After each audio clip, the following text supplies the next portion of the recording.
Hello everyone, this is Prachi Gupta and I welcome you all. आज की video में हम एपीआई की ऑथेंटिकेशन डिस्कस करेंगे। इस सीरीज के पहले के वीडियोस अगर आपने नहीं देखे हैं तो उन्हें जरूर देखें और मुझे सपोर्ट करने के लिए चैनल को सब्सक्राइब करें और वीडियो को एंड तक देखें। आइए शुरू करते हैं आज का सेशन। एपीआई की ऑथेंटिकेशन क्या होता है? एपीआई की ऑथेंटिकेशन, तो एपीआई की ऑथेंटिकेशन में एक एपीआई की होता है। इसको आप की कह लीजिए या कोड कह लीजिए, which is a unique string of characters. उसमें एक यूनिक स्ट्रिंग होता है जिसमें बहुत सारे कैरेक्टर्स होते हैं और ये स्ट्रिंग जनरेट करता है सर्वर। ठीक है, तो जब भी हमें किसी एपीआई को एक्सेस करना होता है तो हमें वो एपीआई की साथ में सेंड करना होता है। ये एपीआई की एज ए क्वेरी पैरामीटर जाता है। जब आप रिक्वेस्ट सेंड करते हैं ना, तो रिक्वेस्ट के साथ ही जाता है ये एपीआई की एज अ क्वेरी पैरामीटर। अभी हम प्रैक्टिकल करेंगे तो आपको और भी ज्यादा समझ में आ जाएगा। तो यहां मैंने वही लिखा है, API keys are unique string of characters that are used to authenticate users and allow them to access the API.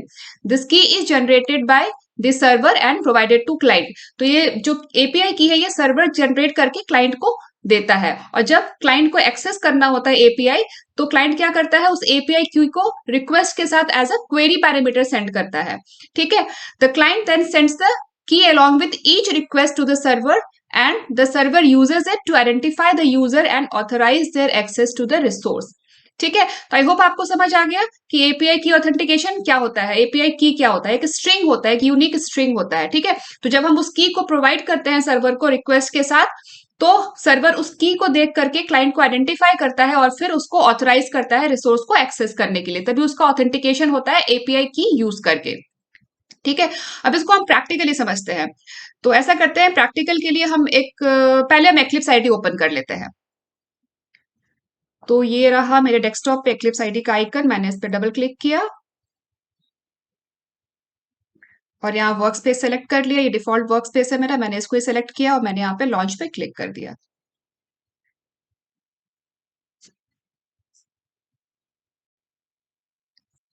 तो एक्लिप्स आईडी में हमने पहले के सेशन में ये प्रोजेक्ट क्रिएट किया हुआ है, रेस्ट एश्योर्ड एपीआई टेस्टिंग के नाम से। ये एक मेवन प्रोजेक्ट क्रिएट किया था हमने, और जो भी रिक्वायर्ड डिपेंडेंसी है रेस्ट एश्योर्ड की, वो सारी हमने pom.xml में ऐड की हुई है। तो यहाँ पे मैं आपको दिखाती हूँ एक बारी और। ये देखिए, रेस्ट एश्योर्ड की डिपेंडेंसी हमने यहाँ पे ऐड की है, टेस्टएनजी की डिपेंडेंसी यहाँ पे ऐड की है, और जेएसएन सिंपल की डिपेंडेंसी भी यहाँ पे हमने ऐड की है। ये सिस्टम सेटअप हमने सेशन 2 में ही कर लिया था। अगर वो वीडियो आप लोगों ने नहीं देखा है तो वो आप प्लेलिस्ट में देख सकते हैं। अब आज के सेशन के लिए हमें एक नया पैकेज क्रिएट करना है। तो यहाँ पे एसआरसी टेस्ट जावा फोल्डर है। तो इस फोल्डर में हमने पहले जितने भी प्रैक्टिकल किए उन सारे प्रैक्टिकल सेशंस को हमने यहाँ पे अलग अलग पैकेजेस में किया था। तो आज के सेशन के लिए भी हम एक नया पैकेज क्रिएट कर लेते हैं। तो एसआरसी टेस्ट जावा फोल्डर पर राइट क्लिक किया, देन न्यू पैकेज।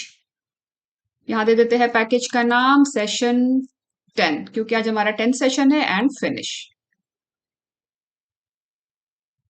अब नेक्स्ट हम प्रैक्टिकल डेमोन्स्ट्रेशन के लिए एपीआई की के प्रैक्टिकल डेमोन्स्ट्रेशन के लिए हम एक यूआरएल ले लेते हैं। तो यहाँ पे क्रोम ब्राउजर में मैंने एक यूआरएल ओपन किया हुआ है, https://openweathermap.org/current। तो यहाँ पे एक एपीआई है जो हमें करंट वेदर, किसी भी सिटी का जो करंट वेदर है उसका डेटा हमें प्रोवाइड करेगा। ठीक है, तो यहाँ पे जब हम नीचे के सेक्शन में जाएंगे,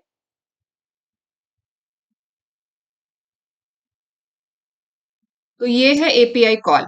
ठीक है, इसमें हमें इस एपीआई में हमें यहाँ पे सिटी देना है एज ए क्वेरी पैरामीटर। ये जाएगा, देखिए क्वेश्चन मार्क है ना, क्वेश्चन मार्क के बाद जो डेटा होता है वो क्वेरी पैरामीटर होता है। ठीक है, क्वेश्चन मार्क के बाद जो पैरामीटर होता है वो क्वेरी पैरामीटर होता है। तो यहाँ पे हमें सिटी का नाम दे रहा है, आपको जिस भी सिटी का आपको वेदर का डेटा चाहिए वो सिटी का नाम दीजिए। आपको मुंबई का चाहिए तो मुंबई दीजिए, दिल्ली का चाहिए तो दिल्ली दीजिए। ठीक है, और उसके बाद हमें देना है यहाँ पे एपीआई की। ठीक है, फिर हमें देना है यहाँ पे एपीआई की, ये भी एज ए क्वेरी पैरामीटर जाएगा।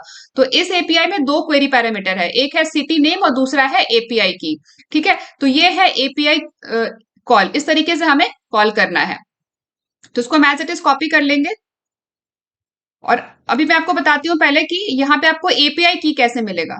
ठीक है, एपीआई की कैसे मिलेगा, तो उसके लिए आपको यहाँ पे साइन इन करना पड़ेगा, आपको इसमें लॉग इन करना पड़ेगा, फिर आप एपीआई की जनरेट कर सकते हैं। मैंने ऑलरेडी यहाँ पे साइन इन करके एपीआई की जनरेट किया हुआ है, तो मैं सेम वही एपीआई की को अभी यूज कर लेती हूँ। तो इसको मैंने कॉपी कर लिया। अब हम चलते हैं एक्लिप्स आईडी में और यहाँ पे राइट क्लिक करके पैकेज पे हम एक जावा कोड राइट करने के लिए क्लास क्रिएट कर लेते हैं। तो न्यू क्लास, यहाँ दे देते हैं क्लास का नाम ऑथराइजेशन डेमो, और ये जो यूआरएल हमने अभी अभी कॉपी किया है उसको मैंने यहाँ पे पेस्ट कर दिया। ठीक है, अब यहाँ पे हम एक टेस्ट मेथड क्रिएट कर लेते हैं। पब्लिक वॉइड टेस्ट मेथड का नाम दे देते हैं get weather data by city.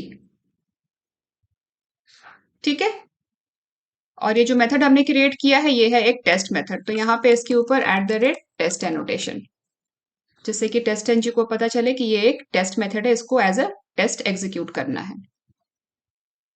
साथ साथ इसका पैकेज भी हम इंपोर्ट कर लेते हैं, टेस्ट एनजी का इंपोर्ट org.testng.annotation। ठीक है, अब यहाँ पे हम सबसे पहले क्रिएट करना है रिक्वेस्ट स्पेसिफिकेशन।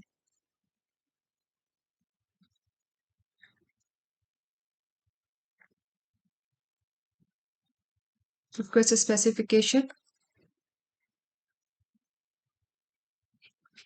ये हमने ऑब्जेक्ट का नाम दे दिया आर रिक्वेस्ट स्पेक, और स्पेसिफिकेशन का हमें रेफरेंस चाहिए है ना, तो उसके लिए रेस्ट एश्योर्ड डॉट गिवन।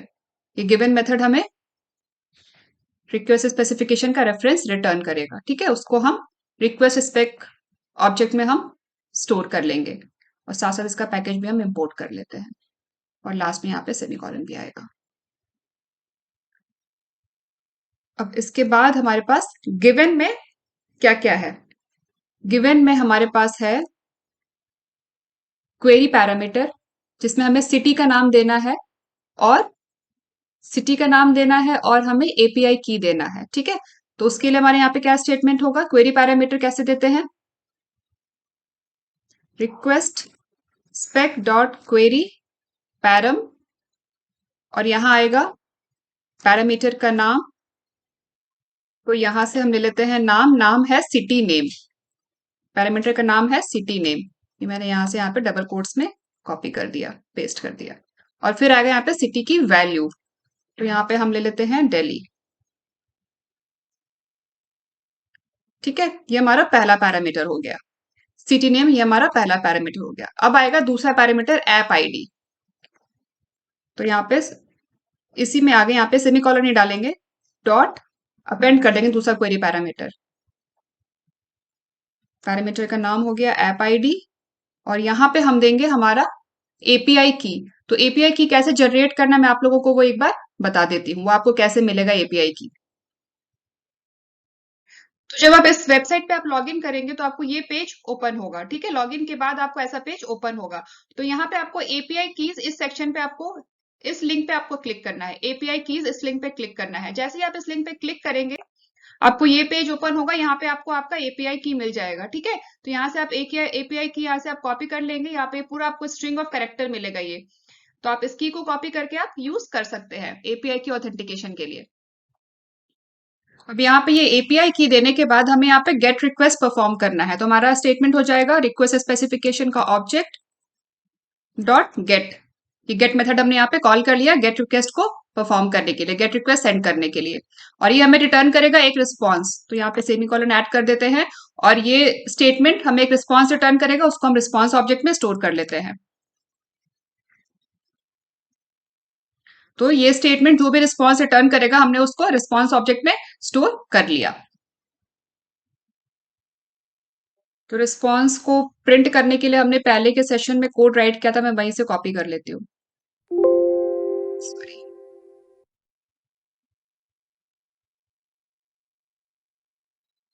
यहाँ पे हमने वैलिडेट किया था स्टेटस कोड, और हमने उसके बाद status line and response body दोनों को प्रिंट किया था। तो मैंने इस कोड को यहाँ से कॉपी कर लिया, और अब यहाँ पे हम इसको पेस्ट कर देते हैं control A control I indentation के लिए। ठीक है, तो जो भी रिस्पॉन्स आएगा, पहले यहाँ पे हमने वैलिडेट किया है तो हम एक गेट रिक्वेस्ट सेंड कर रहे हैं, तो यहाँ पे हमारा जो एक्सपेक्टेड स्टेटस कोड होगा वो होगा 200। ठीक है। और एक्चुअल स्टेटस कोड तो हमें रिस्पॉन्स से मिलेगा, रिस्पॉन्स डॉट स्टेटस कोड इस मेथड से। ठीक है। और यहाँ पे असर्शन ट्रू हो जाएगा जब दोनों एक्चुअल और एक्सपेक्टेड मैच हो जाएंगे। और यहाँ पे हमने एक असर्ट मैसेज डाला है। ये सारा हमने पहले के सेशन में डिस्कस किया हुआ है। ठीक है। उसके बाद हमने यहाँ पे स्टेटस लाइन प्रिंट किया है, और फिर हमने यहाँ पे रिस्पॉन्स बॉडी को प्रिंट किया है, एज ए स्ट्रिंग यहाँ पे कन्वर्ट किया है। ठीक है। अब हमारा ये कोड हो गया कंप्लीट। अब इसको हम एक बार एग्जीक्यूट करके देखते हैं। Right click, run as test NG test.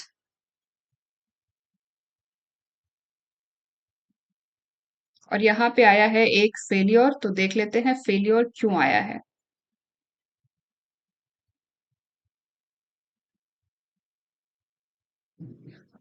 यहाँ पे आया है 400। तो इसका मतलब है कुछ क्लाइंट साइड से एरर है। 400 का मतलब है कुछ क्लाइंट साइड से एरर है। तो उसके लिए हम क्या करेंगे, यहाँ पे एक बार अपना कोड चेक करते हैं। हमने यहाँ पे क्या गलती की एक बार देखते हैं। ये हो गया बेस यूआरआई, ये डाल दिया हमने बेस पाथ। क्वेरी पैरामीटर, ये पहला पैरामीटर सिटी नेम। अच्छा सॉरी, यहाँ पे जो पैरामीटर का नाम है वो है क्यू। ठीक है। ये हमने यहाँ पे सिटी नेम, ये हमने यहाँ पे गलत दे दिया है, यहाँ पे आएगा क्यू। अब एक बार इसको एग्जीक्यूट करके देखते हैं।